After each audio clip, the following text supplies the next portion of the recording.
Hello and welcome to another episode of the PropSwap podcast. We are your hosts, Ian Epstein. And Luke Pergande.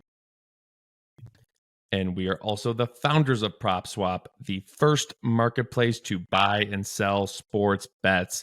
Thank you so much for joining us this week. We've got another great episode for you. Of course, it will be all about March Madness. The first two rounds are in the books. And before we get into some of the big sales from the first couple rounds, I thought just kind of give a quick breakdown as it kind of pertains to, of course, PropSwap and the part we all love, which is the futures betting and the long shots. However, Luke, this was pretty chalky the first couple of rounds. Of course, this stat has been thrown out a lot, but I would just mention it. The betting favorites were 15-1 straight up and 11-5 against the spread in the second round. The top two seeds from every region advanced to the Sweet 16 for just the fifth time ever. Only one double-digit seed, NC State, advanced to the Sweet 16 for only the second time since 2008, where only one double-digit seed advanced. The average seed for the Sweet 16 teams right now is 3.3. That's right behind the lowest ever, which was 3.1. That happened in 2019 and 2009. For perspective, the average is around 4.5, again, compared to 3.3. And then in 2021, which was like the most recent Loyola year, although when they lost to Oregon State in the Sweet 16, that still brings up bad memories. But in 2021, the average seed was 5.88, again, compared to 3.3 this year. So I'll stop there. What was your takeaway or some of your kind of takeaways from the first two rounds? Kentucky upset was probably my favorite game. Of course, Oakland and what's his name, Chalky, the kid that hit 10 threes in one game. That shot chart is unreal. I mean, he had like 8 2-point attempts the entire season. Yeah, that's I had no idea that there was a player that existed like that. You know, the Japanese guy in Nebraska, just kind of stories that come to fruition before the tournament started. This kid was not on my radar at all. I had no idea a player like that existed who only shoots threes. So almost got the tournament record. But to me, that was the game of the tournament so far. Just incredible to, he hit the nail on the head. Probably 5 or 6 guys in that Kentucky roster are going to play pro ball at some point, and he'll probably be selling insurance the rest of his life. So those are just the types of stories that are what make March Madness incredible. And a blue blood gets sent packing by a team that I think 98% of America couldn't tell you where Oakland is. It's in Michigan, but I think most people would say it's in California if they had to guess. Yeah, I knew it was in Michigan. Basically, I've spent enough time in Michigan to know that there's a Oakland County there. But I'm gonna say I was completely right on Kentucky. On last week's episode, I said swap Kentucky. Their defense is not good enough, and just that brand of basketball. And everyone was saying after the fact is like the one and done era might be over. So I will say, granted I had probably Kentucky going further than 0 wins, sure, but of course, I think I was pretty right on that. However, I could not have been more wrong on Auburn, who also lost in the first round to Yale. I still can't believe they lost to Yale, especially after Yale got blown out by San Diego State in the late Sunday window. So victory lap on Kentucky, but I'm still shaking my head about Auburn. Auburn losing. Just all the stats pointed to towards a deep run there. Oh, that was by far the trendiest pick. I was watching the pregame. I think it was Candace Parker's that desk with like Lefko and I forget the other 2 guys on that desk, but Candace was like pre Auburn Yale. It was like, this is about to be a bloodbath, meaning Auburn is just going to destroy Yale. Like everyone was on Auburn that game, and that as we've seen with sports betting. Anytime the whole desk is picking one team, be suspect about it. Yeah. No. Yeah. You're totally right. And you would have hoped that in Oakland or Yale would have won that second game and gotten to the second weekend. But like I said, only one double-digit seed, NC State, who they're still a dangerous team. I'm not counting Marquette as a even though they're a 6.5 point favorite, I'm not counting that as a win for Marquette. NC State, as we've talked about, they won that ACC tournament. They won what, like 7 games. They won 7 games in 12 days. So they're playing well. I think another good story that's gonna that's come out is DJ Burns, the big center on NC State. So yeah, they're playing really well, and yeah, totally agree that Auburn was. I was talking to some people before the tournament, and I was like, they asked me who I would like and how I liked, and then I'd say Auburn, and he said me too, and I'm like, you know what? I'm not sure if I like Auburn as much anymore. It was extremely trendy pick, but yes. So it's been much talked about how the favorites went 15-1 straight up, but they were such big favorites on the money line that it's not like you would have cleaned up at the sports book if you bet all of those favorites winning. Some info you found, Luke, is that if you would bet $100 to win $100 on every money line, you'd be basically even or like up a little bit, versus not being Pick every versus favorite. Yeah, $100 on every favorite money line. You would you'd be about flat from the first 4 days. But one of those teams, the one team of those 16 that lost that was the favorite was Baylor, which was an interesting day on Sunday for me and you, Luke. So if you don't follow PropSwap on social media, which first of all you should, we are at PropSwap on Twitter as well as Instagram, then you probably missed this story from Sunday afternoon. A PropSwap customer had an 18-leg parlay that combined games from Friday night, all day Saturday, and then Sunday as well. I will not go through all 18 picks. Some NIT stuff as well. Picked Seton Hall. So, excuse me, yes, some NIT stuff as well. The customer bet $50 to win $202,000. And look, there was a lot of favorites. Not all favorites, but quite a few favorites. And Saturday being such a good day for favorites, that meant that this parlay was still live going into Sunday with 2 legs remaining.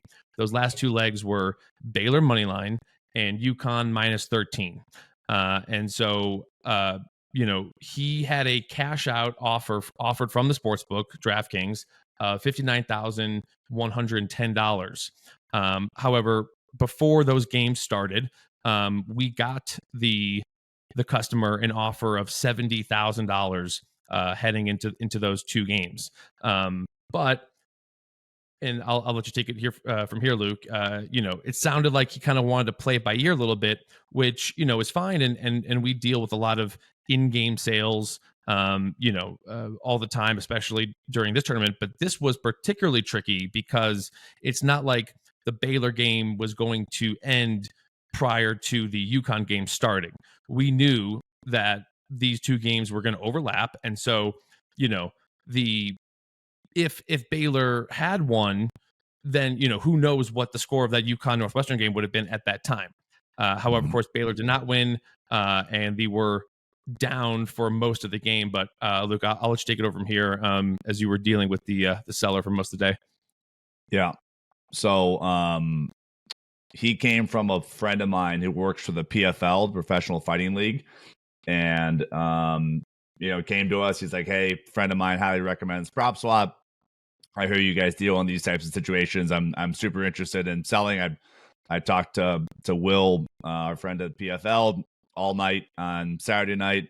I think I'm ready to sell. His thoughts were, I don't know where they came up with this sale price. they thought it could fetch around 100,000 when he came to us. I'm like, well, it's a 2-leg parlay at this point. You need Baylor money line, which agreed is not a coin flip. They were like minus 200. And then you need UConn to cover the 13, which is like minus 110. So yeah, one of them is a coin flip, but the other one is heavier. So it's better than a traditional 2-leg parlay where it's 2 coin flips. It's one is heavier. So they're a little bit off on the pricing, but that was the problem. Is that I think he came into the conversation being like, I want to sell this for 100,000, do it now. And I was like, well, it's only worth 70,000. So that's where the misunderstanding was. And I think he was just unwilling to take 70,000. And we talked about splitting the bet up. And I think that's what piqued his interest the most, is that he could sell half of this bet on PropSwap and then hold on to the other half, as we've discussed many times. And I told him this. It's funny that like we all say it's about the money for sports betting. To me, it's not about the money. It's about being right. And if you can still say at the end of Sunday night that I got money because I was right, meaning Baylor wins and UConn covers the 13, and I was correct, and DraftKings is about to pay me, even if we split it up, he sells 100K on PropSwap and holds on to the other 100K from DraftKings, he still gets to be correct that DraftKings is going to pay him 100 G's because he was right. And I think that's what makes gamblers tick and why customers find the selling half so intriguing with us when we propose that. So that's what he was trying to do. Now, the problem was a couple things, like you said, making that decision in that, like, as soon as you possibly could post Baylor winning was going to be a problem because they overlapped. And this sale was going to happen in game, in the UConn game, no matter what. Like, fact, no doubt about it. He would have to sell this bet in game. So that was a problem. And then the other problem is that Clemson jumped out early and they never looked back. Clemson literally was just, they jumped out to like a 6-point lead and then an 8-point lead, and they held the whole game. And that was the problem, is that trying to get a nice price, even if we agree to split this thing up, he just never had a chance because Clemson just jumped all over him from the get-go, and the price was deflated because of that. Yeah. And look, if Baylor was winning at halftime, my guess is that would have meant more that he wouldn't have sold. Now, if it was like a tie game at halftime, then maybe he's like, all right, you know what, I'm getting out. But when they're back and forth. Yeah, when they're, down 10 at halftime and the new, market value is 36,000, and then it's like that. Yeah. He's probably, at this point, just hoping to ride it out. But yeah, I totally agree with what you said about it's not so much about the money. Look, we see the same thing happen whether the bet collects $2,000 or $200,000. It's more, I think it's more so the story that they can tell for, for years to come about how the, hit some 4,000 to 1 parlay and took the sports book. And then the other point you mentioned, which also happens a lot with PropSwap customers, is they have a number in their head that they came up with, and anything short of that number is basically losing money at that point. And then of course, for the 100th time, people always say this online. They're like, well, just hedge by betting Clemson. Well, again, as I mentioned, this bet was $50. Okay, I'm sure the guy has maybe some cash, but if your goal is to walk with 100,000, or in this case, the market value being 70,000, I mean, you have to bet what, $30,000, $20,000 on Clemson, which on a Sunday, on a Sunday morning, when no wires, no transfers. I mean, it's tough to come up with that cash. Yeah, that, and him and I talked about that for a lot. That's the problem, is it was a Sunday, and I think a lot of people don't know this. When you're when we deposit ACHs into DraftKings, that withdrawal, that ACH hit is not hitting my bank account until Monday. They are YOLOing. DraftKings is YOLOing when I deposit money into DraftKings. Like, I'll go 5K deposit. That ain't getting taken from my bank account until Monday. So unless you have a good relationship with the sports book, which I'm assuming it's case by case, I imagine DraftKings is doing case by case. Some people they let YOLO, some people they don't, because there's been times where I've got declined and nothing's changed. So my point is trying to get money into your DraftKings account, which is where this bet came from on a Sunday, really hard. Yeah. Really hard. So people ask me how much do I think he hedged on Clemson? I would guess under 5,000. Yeah. Yeah, it stinks. And, we got him offers before the game. We got him offers during the game. Of course, as you mentioned, Clemson was winning the whole thing. So those offers were just continually going down, down, down, down. Baylor almost came back. But as we see a lot of times in college basketball, if you can make if you're down double digits, you can kind of make the comeback and get close, but you expend so much energy to get close that it can kind of fall apart there at the end, which is exactly what happened. But yeah, sorry, tough. But yeah, yet another example of where yeah, Darren Ravel called this, these are his words, not mine, the story of the tournament so far. Betting story of the tournament. So pretty fun to have it happen the last day of the first weekend. And shout out to company friends that they highly recommended us. Shout out to him for even engaging with us. He absolutely was interested in selling it, and those are the type of people we like.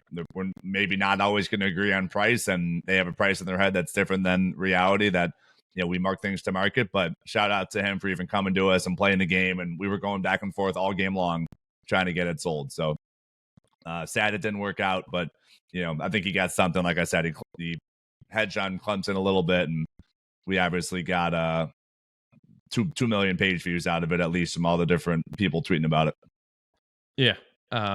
It certainly made Sunday definitely more exciting as I was following along as well. And if you ever feel like it, try watching the in-game odds fluctuate of a basketball game. It will give you a headache. I mean, it fluctuates on a ridiculous level, and a team can be minus 250, and then literally 30 seconds later minus 900, and then back to minus 400. It'll give you a headache trying to follow along. But another great kind of prop swap story from the weekend. But the team that beat Baylor, Clemson, although they are a 6 seed, I would still say they are one of the long shot stories from this tournament.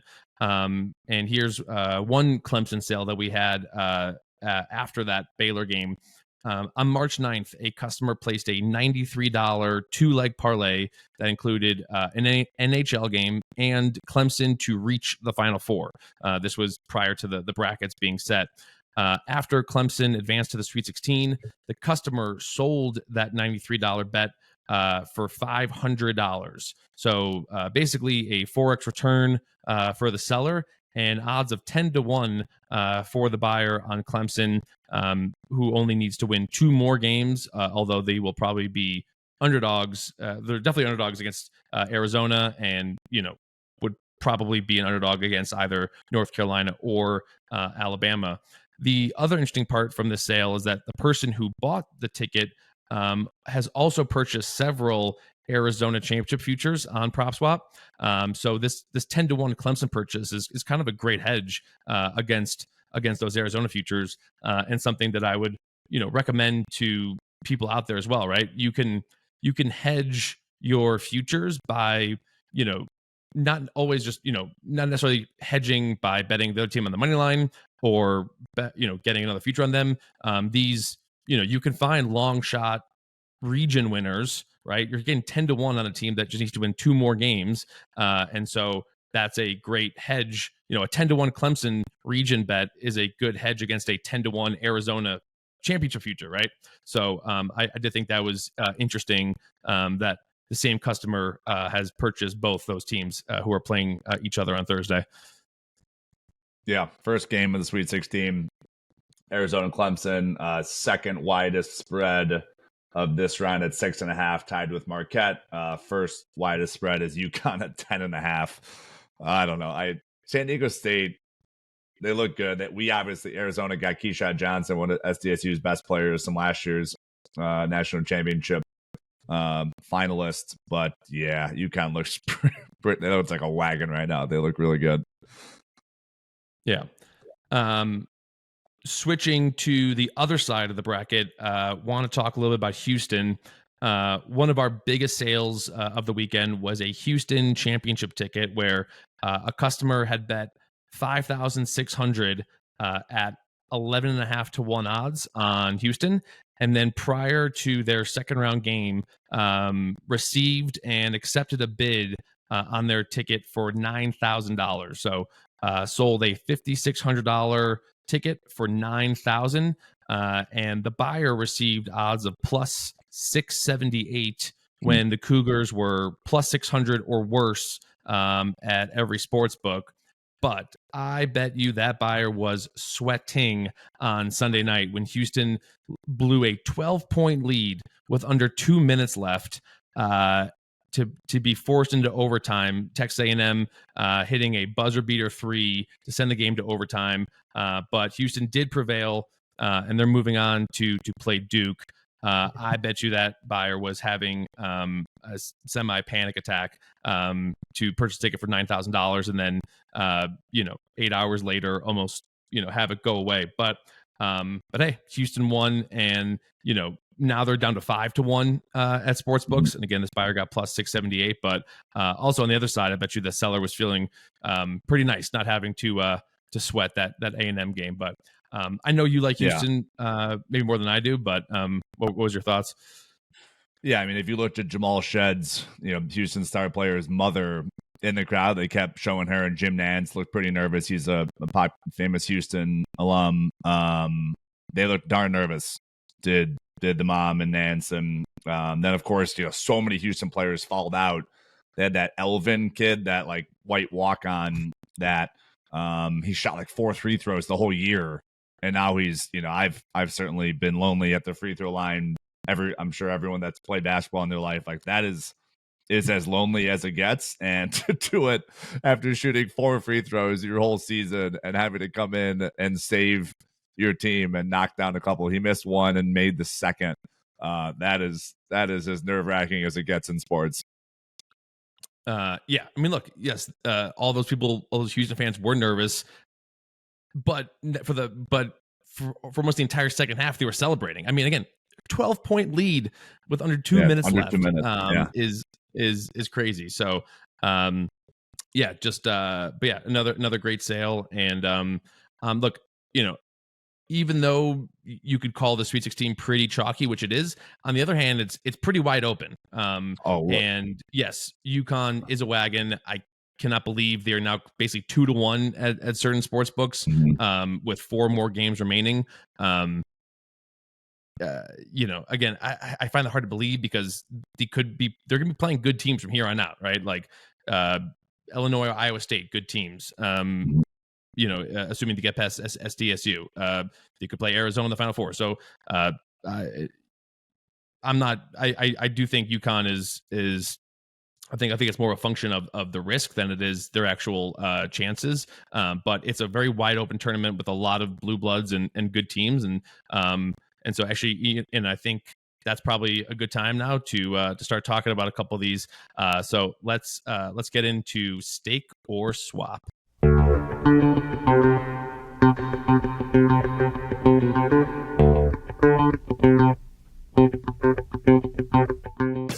First up, we're going to stick on this Houston-Duke matchup, but specifically, let's talk about Duke, currently 25 to 1 to win the championship.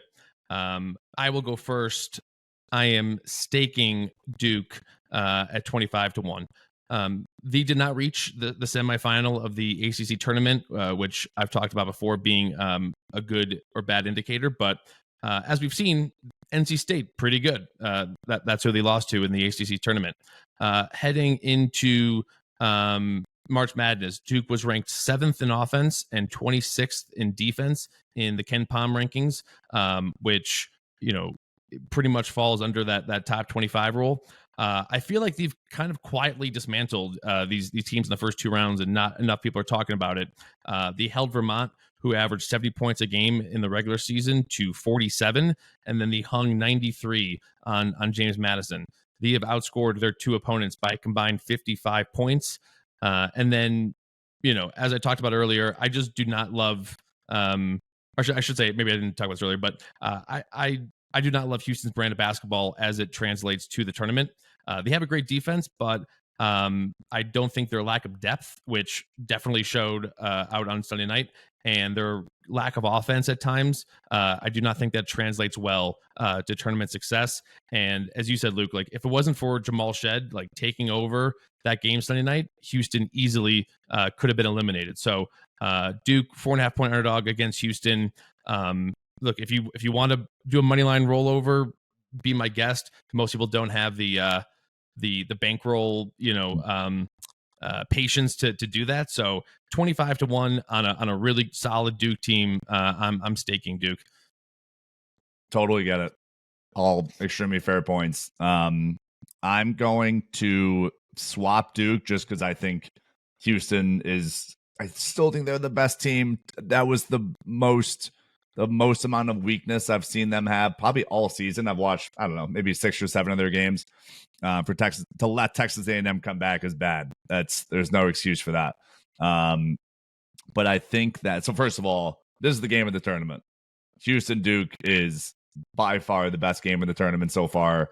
It's going to be a battle, super, very physical, and Duke doesn't really get that physical. So that's probably my biggest question in this game is how is Kyle Filipowski and the freshman like McLean who like went off against James Madison. Like, how are they going to react if Houston pushes them around, which is their brand of basketball? But yeah, I mean, this is a tough one because James Madison, in my opinion, was the hottest team in the tournament. They absolutely destroyed Wisconsin. And for Duke to just punch them in the mouth, win by almost 40 is crazy. So, yeah, that's going to be an absolute contest come Friday night. So, yeah, I still, just because I've been picking Houston most of the year, I like their defense enough. Game of the tournament, I'll stick with Houston and still swap Duke. All right. Let's move on to what I think is another great matchup here in the Sweet 16.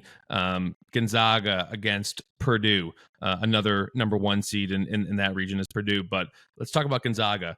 Currently 27-1 to win the championship. Luke, I will start with you first. Are you staking or swapping Gonzaga? Yeah.